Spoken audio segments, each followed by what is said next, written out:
Okay, so if you take applications of RF and microwave, okay, so what are the applications of RF and microwave?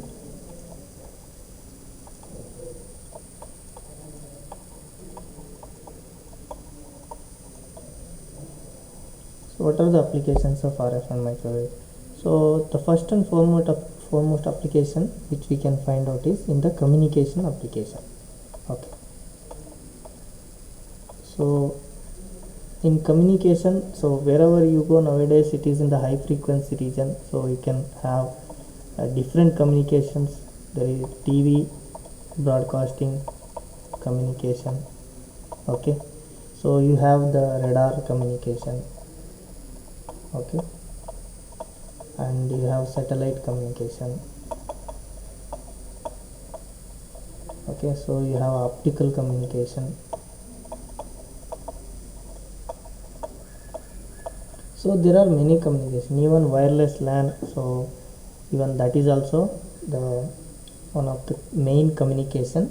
So these are all the different types of communication in which RF and microwaves are used. Okay, so these are all also long distance communications. Okay, so even in the cellular communication, like wherever you use mobile, so mobile communication over a long distance, so that communication uses RF and microwave frequencies. Okay, so even if you have TV or that broadcasting, so they will use the digital broadcasting system. Okay, and also direct broadcasting systems. So those are all, so that is the broadcasting, so communication. Okay, and even if you use the RF and microwaves here, so they will be used as a carriers. Okay, so there will be RF and microwaves, they will use as a carriers in the communication system. Okay, so even they will use for designing a LEO, low earth orbit satellite communication, medium earth orbit satellite communication, like that. So these are all the different communication in which the RF and microwaves will be used. Okay, even in radar, so different band radars. Okay, L band radar, S band radar, all these will come under microwave frequency region. Okay, so even if you go for terahertz region, so there is a optical communication. Okay, so in this optical communication, they will use the in the transmitter and receiver side. Okay, so if you have transmitter and receiver side, so they will use microwave modulator and demodulators. Okay, microwave modulators and demodulators. Okay, they will use microwave modulators and demodulators, and they will use low loss uh, low loss optical devices in order to transmit and receive the signals. Okay, even in, as I said, radar communication, they will be having different bands, that is L, S, C and all other bands, which are used for aircraft air defense purpose. So okay, air defense applications, so where they will use this radar communication as a stealth technology to find out the target, so specific target which is located. Okay, so like this is one of the application in communication applications. So next one, so they will use in the navigation system. Okay, navigation system. So in that navigation system, we have particularly microwave landing system. Okay, microwave landing system. So where if the aircraft is want to land a particular place, okay, so there what will happen if the bad weather conditions is there, so then so they will have a system which is guiding the aircraft to land properly to a particular place. Okay, so that is uses the RF and microwaves to build that system and guide the aircraft to properly land. Okay, and also we have one more important, that is global positioning system, GPS. So if you want to track any particular person or any particular thing, so this will use the GPS tracker, so in the navigation system. So this is also one of the important application of RF and microwave. Okay, And next it will come in remote sensing. Okay, so if you take remote sensing applications, so where we have different weather radars. Okay, so to monitor constantly the globe weather. Okay, so in different areas what is the weather conditions, whether in the like sea, wherever the sea is there, so what is the actually condition, what is the wind speed, everything. So the weather conditions we can able to monitor constantly. Okay, in remote sensing, so we can monitor the weather constantly, and also using these satellites, so we can predict, so one other others like even other places what is the weather conditions. Okay, so here in order to monitor these weather conditions, many satellites they will use. Okay, many satellites, so they will use to monitor the weather conditions. Okay, even we can use the remote sensing application in agriculture also.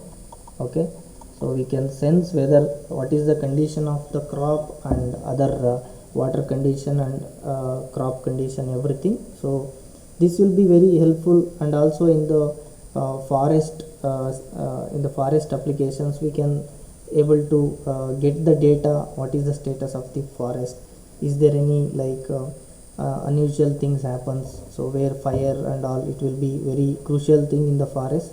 So that and all we can able to monitor using remote sensing, where so here also we will use RF and microwaves. Okay, and even so next one, if we can use this RF in domestic.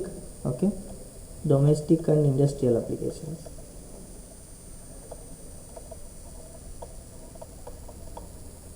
Okay, so domestic and industrial applications, so where so we'll be using, so in domestic you might have already known, so the microwave ovens will be used. Okay, for heating purpose, microwave oven. So for food heating and other heating purposes, we will use microwave oven. Even we have microwave dryers, cloth dryers. Okay, so microwave cloth dryers. And also if you want to heat the fluid in particular industry applications, we can use this RF and microwaves. And also the sensing the moisture, so moisture sensors we can use, moisture sensors. And even we can use a soil sensors. In agriculture system we can use soil sensor. One of the example, we can use the soil sensor, so we can build an antenna and we can use to sense the soil as well as the communication purpose. So we can use as transmitter or receiver, and we can also use as the soil sensing applications. Okay, so this is one of the example for the RF and microwave applications, where we can use the specific applications for sensing. Okay, so these are all domestic and industrial application. And also we can use the RFID tags, you might have known already, RFID tags. So this will be used nowadays in the FASTag. These frequencies will be very useful. And also in chip detection, so if a number of chips, if you want to detect the defective chip or defective component, if you manufacture in industry 1000 components, so if I want to check each and every component whether it is defective or not, so in those applications we can use this microwave and so micro and RF frequencies. Okay, even in the next one, medical applications. Okay, medical applications. Okay, so medical applications, as I said already, to find the defective tissues. Okay, to find the defective tissues, and also in order to treat these defective tissues.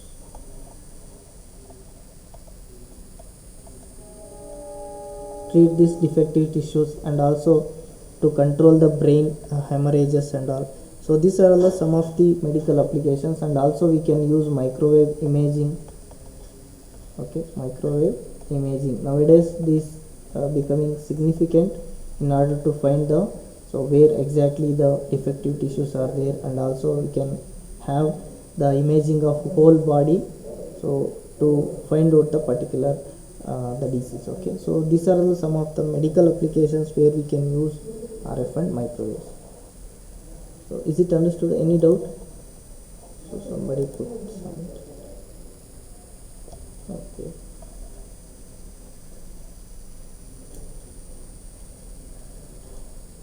So now is it clear?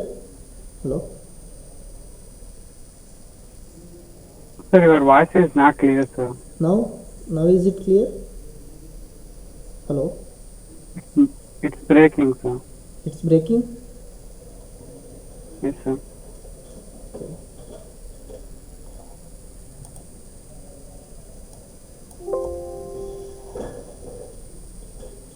Now is it clear? Is it fine? Hello?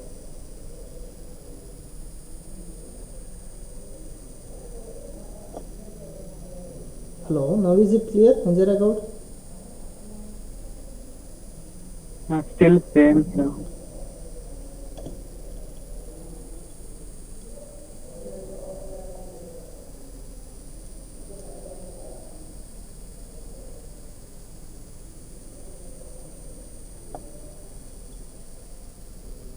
Hello, now? Yes, sir. Now is it clear?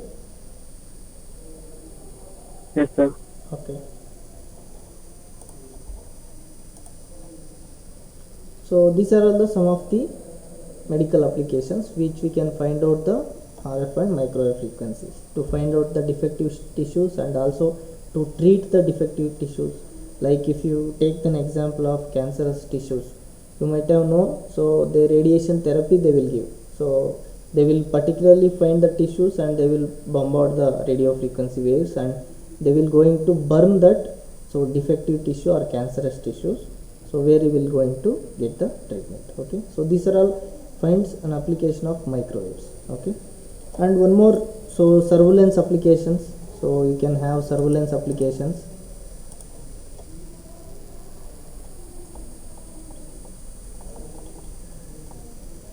So where we can have the intruder detection systems, even aircraft surveillance is there, and you can find the radar systems where in the airport they will monitor the air traffic and also electronic warfare, and also in the signal traffic, so the surveillance will be there. So all these applications which will find so the microwave frequencies, okay, or RF and microwave frequencies. Even in astronomy and space applications, astronomy and space applications, where we can find out the details of other planets or other galaxies, what are the conditions, whether the so air or water, whatever we are going to now we are try to find out in other planets, so that will be useful in this astronomy and space applications. So here also we can use the higher frequency band, so higher microwave frequency bands for these applications. Okay, so these are all the some of the applications where you will find out the RF and microwaves, and also even wireless LAN. So as I said, if you have two buildings, okay, we cannot run all the cables to these two buildings. Okay, just we have a transmitter and if you have a receiver, and particularly in this building we can directly connect through some routers, or even in between there will be repeaters we can install and we can able to communicate between two buildings. Nowadays it is happening, so this you have known. So here also there will be RF and microwave frequencies which are involved. Okay, so these are all the some of the applications where we can find out the RF and microwave frequencies.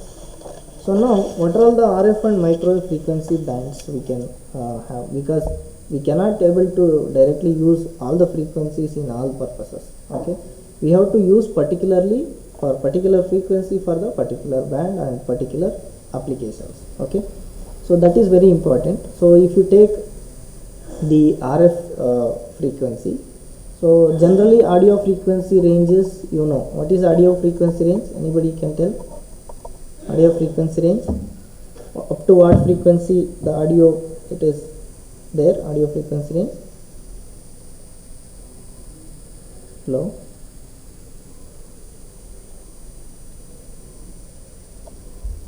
So up to some 20 kilohertz you can able to get the audio frequency range. So now when you go for kilohertz, so it is a low frequency region, so where you will find out the circuit currents, voltages and everything. So if you have some network circuit, so you will be going to find out some of the voltages and currents and all.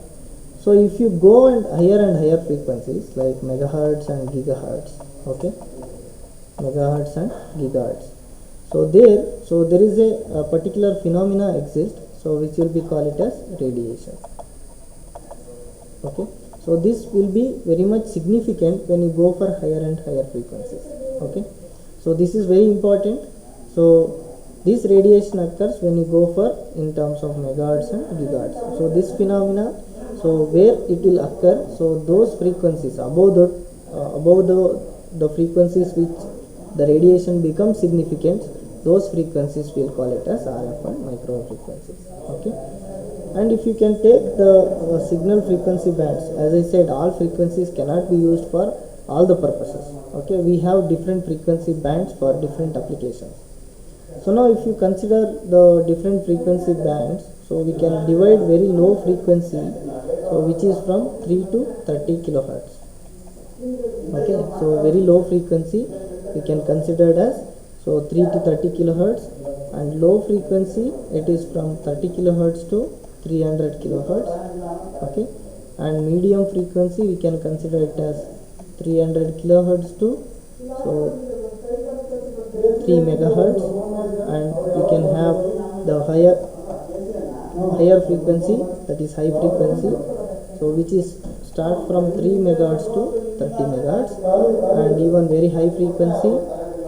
Okay, so that will start from 30 megahertz to 300 megahertz, and even UHF, so 300 megahertz to 3 gigahertz. Okay, and we have after UHF we have super high frequency SHF, which will be having from 3 gigahertz to 30 gigahertz, and extremely high frequency EHF, which will be having from 30 gigahertz to 300 gigahertz. Okay, so now this UHF and SHF and EHF, so this will be having the microwave frequency band, and wherever your MF, HF and is PHF, so this will be in terms of megahertz. Wherever it is in terms of megahertz, we can call it as RF or low frequency, the low radio frequency bands. Okay, so these are all important bands where you will use UHF. Okay, so where you will use UHF, SHF and EHF. So these are all the microwave frequency bands. So these are all very important. So generally, 300 megahertz to 300 gigahertz. So this will be called it as microwave frequencies in some textbooks. So some other textbooks they will call that is 1 gigahertz to 300 gigahertz as microwave frequency region. So in some textbooks they will refer 1 gigahertz to 300 gigahertz. In some textbooks they will refer some 300 megahertz to 300 gigahertz. So these are all the microwave frequency region. Okay. So now, the microwave frequencies also, so where the radiation and other mutual coupling and other factors which exist, okay, so that will not present in the lower frequencies. So now we can have in the microwave frequency region also, which will be having very different bands or set of frequency bands which we can use for different applications or different purposes. Okay, so if you consider the microwave frequency bands, okay, microwave frequency bands, so we'll be having, so particularly these microwave frequency bands, so they will used earlier for radar applications. Okay, So these are all band designations they are using for particularly in the radar applications.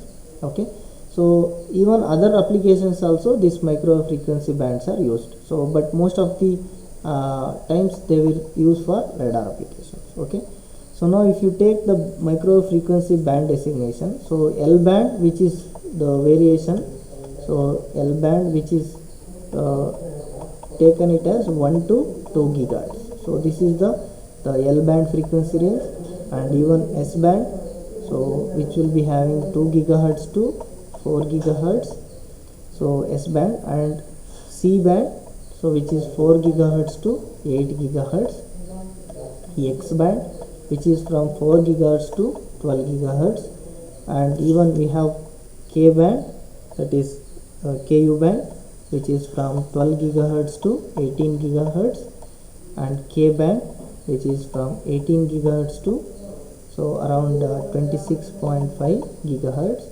and Ka band, which is from 26.5 to 40 gigahertz.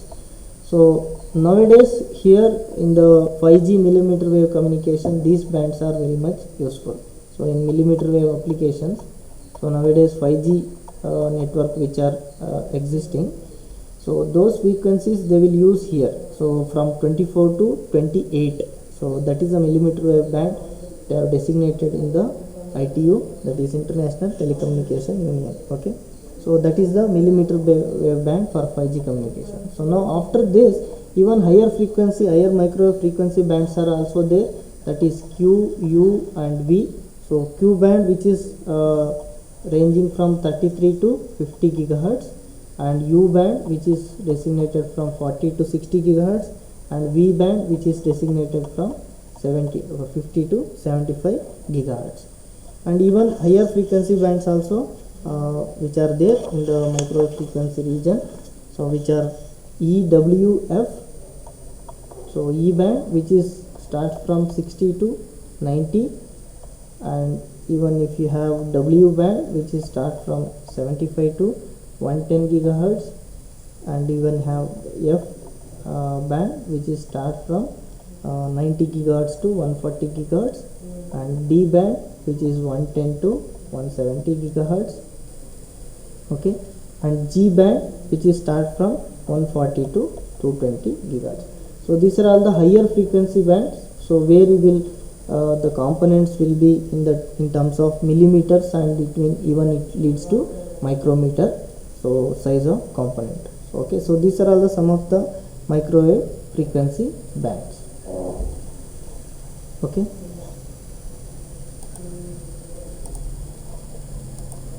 so now coming to the if I want to design a circuit, either RF or microwave circuit. Okay, RF or microwave circuit design, what are all the things I need to consider? Okay, so there is a two types of the design, which is low RF circuit design. Okay, so then we have the microwave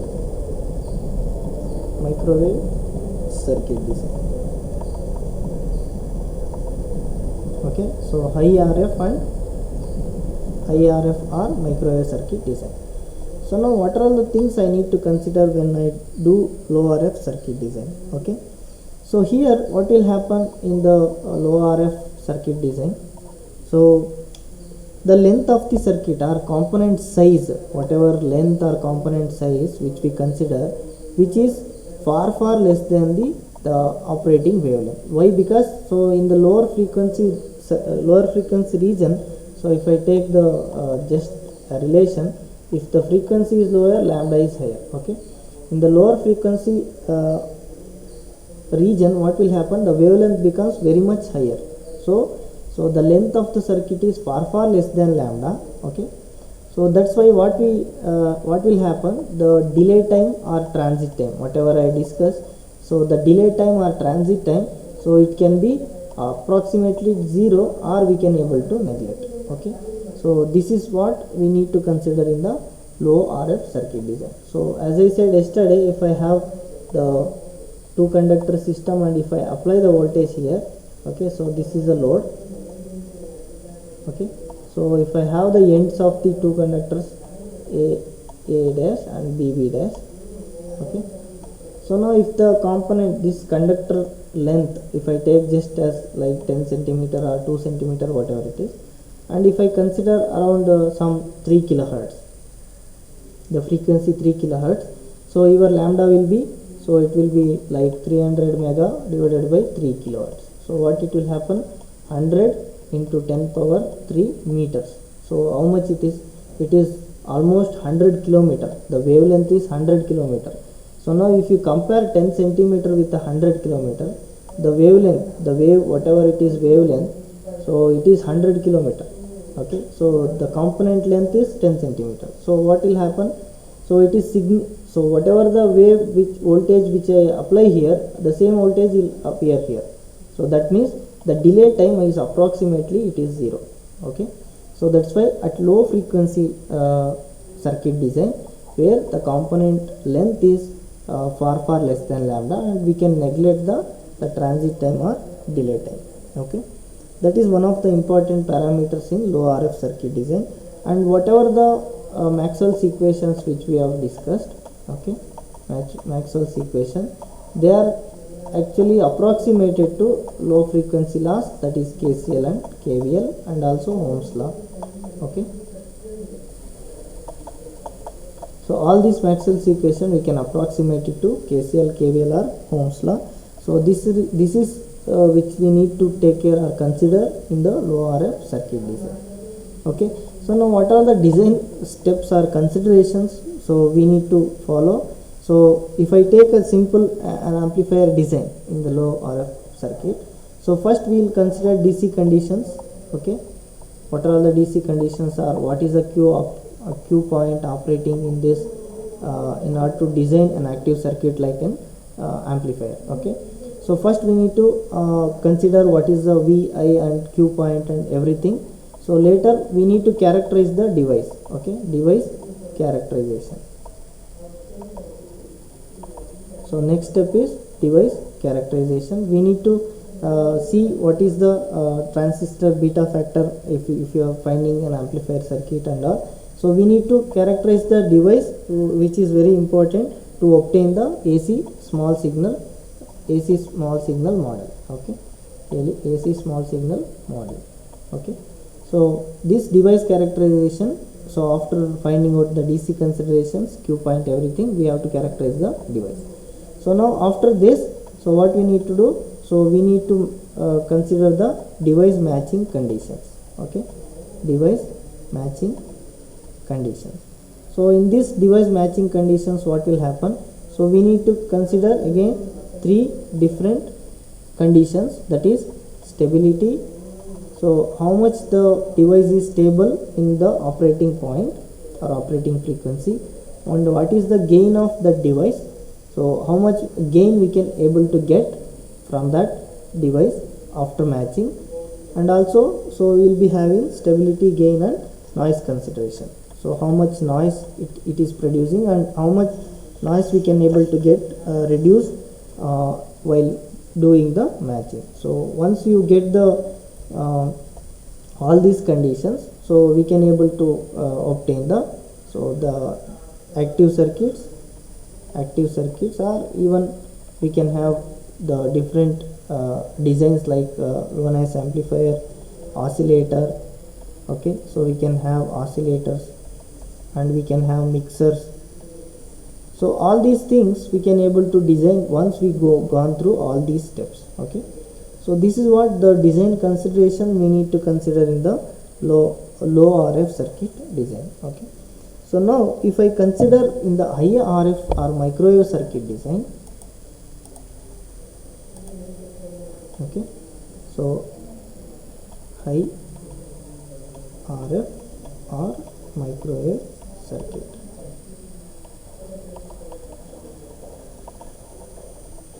High RF or microwave circuit design. So now here, so in high RF or microwave circuit design, so if I take an example of a resistor. Okay, so this will discuss again next classes. how this resistor behaves at low frequency as well as high frequency. So if I take an example, so if the resistor R, which is having some value, something like 10 kilo ohm, okay, so this resistor at low RF, what will happen, it will behave as a resistor and it is having a value 10 kilo ohm, and if I put it in any circuit, it will give the value as 10 kilo ohm only. But whenever you go for high frequency, so this resistance along with other parasitic effects, that will going to spread out over completely whatever the wire which is having, so it is there, okay. So that we need to consider. So that means in the IRF circuit, so along with that lumped element, so what is meant by lumped element? Lumped element in the sense, the property of the device or the property of the component, it should be concentrated at one point and it will give so the same value, so at the frequency of the operation. It won't change the value of the component, or it won't spread its property over the complete wire, okay. So that we will call it as lumped element, okay. So lumped element means the property, so which is fixed at a particular or specific point to a particular component, so that is called as lumped element. So now if I go for the RF or microwave frequency, if I go on increasing the frequency of operation, what will happen? So the property of the component will be distributed over the, hello Priyanka, mute your audio.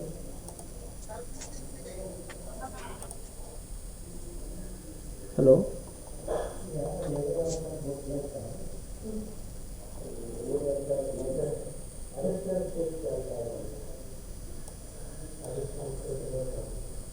Priyanka, mute your audio.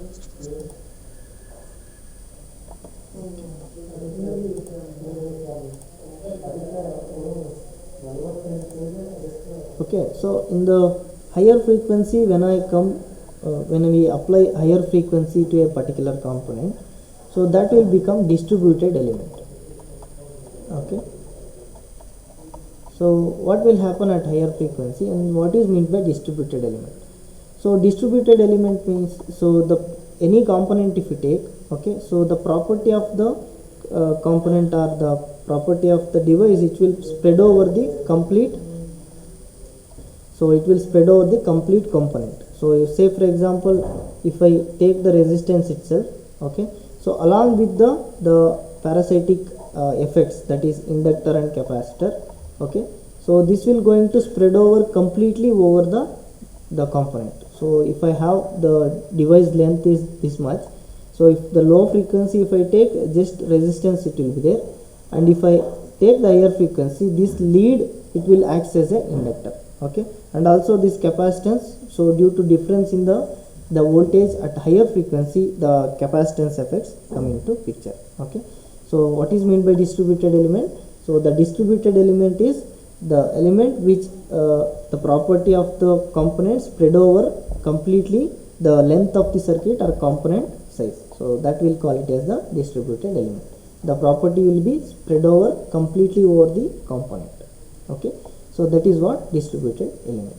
So now if I take just two conductor, okay, so just if I take the two conductor, how this two conductor behaves as a behaves at low frequency and high frequency, okay. So if I take these two conductor, even the two conductor system, which we can call it as transmission line. So this two conductor transmission line, how it will behave as a component at low frequency and as well as high frequency. So this will just as a wires itself at low frequency, okay.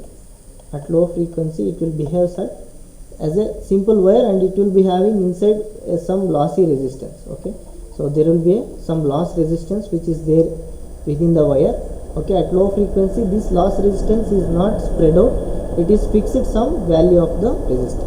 So that's why, so at low frequency, it just behaves as a wire itself, okay. So now at higher frequency, what will happen? At higher and microwave frequency, what will happen? So this wire, whatever we have, so it will be having, so if I take a different small size of the wire itself. Okay, so this small incremental length, okay, whatever small incremental length, so this will having, so the parasitic effects, which is we'll call it as distributed elements. Okay, so that whatever a small element, okay, which is, we'll consider the small incremental length. So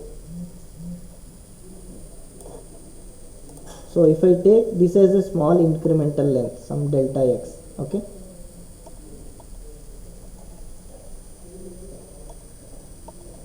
so if I take this as a small incremental length delta x, and if I take the length of the wire itself, some L, okay, so this L consists of some small delta x value. So at higher frequency, this simple delta x, whatever we have, okay, so this simple delta x, which will be having the resistance along with inductor, and we have a conductance, and we have a capacitance. Okay, so this small incremental length will be having this parasitic components, which will be having the R, L, G and C. So because of higher frequencies, the current will be flowing through this wire, that will produce a magnetic field. Okay, so the current carrying conductor, if you have studied the electromagnetic laws in the 4th semester, you might remember, if I have the current flow in the conductor, it will produce a magnetic field, so that will produce the self inductance. Okay, so that will be having L. And since we have taken two wires, okay, which is having a potential difference, okay, which will be having potential difference, so that will produce an electric field, so which will gives the capacitance, okay, between these two conductor system. And there is a loss in the wire, okay, that loss will be represented as the resistance, and also since it is in the two conductor system, will be having a little bit conductance. Okay, so all these components, which will together, which will give a small incremental length. So this complete RLGC, which will be spread out over the wires at higher frequencies. So that's why which will be call it as distributed elements or distributed analysis. Okay, so now what this R, L and GC? So R is resistance per unit length, because we are considering some unit length or some incremental length. So what is the resistance per unit length? So that we need to consider, that is resistance per unit length. Okay, and similarly, so L is inductance per unit length. Inductance per unit length. So now we can have ohms per meter, Henry per meter for this inductance, and we have capacitance per unit length, okay, and this will be having farad per meter, and finally G is the conductance per unit length, and which will be having, so Siemens per meter. Okay, so these are all the distributed components or distributed elements, and it will spread over across the wire, and this will be the analysis for at higher and microwave frequency. So this analysis we need to consider for higher frequency analysis. So then only we can able to analyze, so the circuits or components at higher frequencies. So this is about the low circuit design consideration and high RF circuit design consideration. Okay, so now if I take the same simple two conductor system, okay, so now if I take a same two conductor system, so which I apply V1 here, and which will be having the length of the conductor, which is having L, and will be having V2. Okay, so now at low frequency, what will happen to this conductor? So at low frequency, just if I apply the KVL, okay, so V1 minus V2, which will be equal to 0, V1 equal to V2. Okay, so this two conductor system at low frequency, it will be just, so whatever the V1 which is there up here, so which is at V2 is nothing but V1. Now if I have the conductors, whatever used to conductor two wires, if I have a small resistance, that loss resistance which is there, okay, so now current flowing here, so if I apply V1 and V2, So if I apply again KVL here, V1 minus IR minus V2, which is equal to 0. Okay, so now what will happen? V1 equal to V2 plus IR. So this is at low frequency, which will be having a small loss resistance. Now if the conductors are lossless, so this will be the condition, V1 equal to V2. Now if we have some loss resistance associated with these conductors or two wires, so then we'll be having V1 equal to V2 plus IR. So this is the behavior of two conductors at low frequencies. Now for if you go for high frequency, as I said, so it will distribute it, all that RLGC components, it will distributed over the complete two conductor system. Okay, so this is what we need to consider for higher frequency circuit design and lower frequency circuit design. Okay, so now we'll go for the component behavior. What are all the component behaviors at higher frequencies? So say for example, so resistor will be having the basic components, the resistor, the inductor, and then capacitor. So how these components will behave, and even a simple wire if you take, okay, so how it actually behaves at higher frequencies, and we will see how the properties varies as we go for higher frequencies. Okay, so these component behaviors and all, so we'll study in the next class. Okay, we'll stop here and we'll study in the next class the component behavior. Okay, so is it understood? Any doubt in this? Hello?